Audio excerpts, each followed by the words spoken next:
चढ़ गेले सावन भौजी कहरू तैयारी, पीन लिया आहा भौजी गेरुआ रंग के साड़ी। चढ़ गेले सावन भौजी कहरू तैयारी, पीन लिया आहा भौजी गेरुआ रंग के साड़ी। चलू बाबा धाम बाबा के गाम, चलू बाबा धाम बाबा के गाम, बाबा के गाम,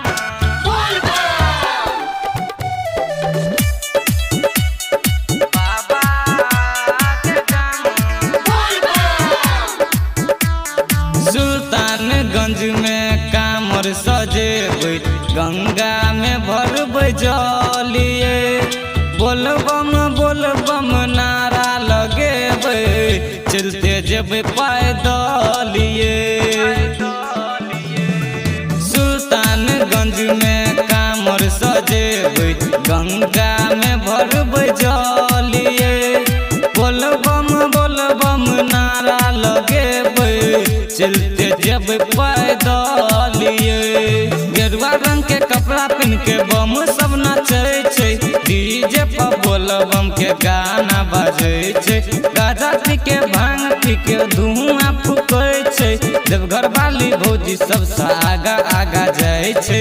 चलू बाबा धाम बाबा के गाम, चलू बाबा धाम बाबा के गाम,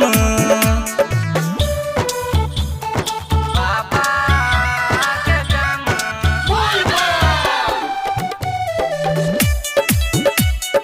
बाबा के गाम।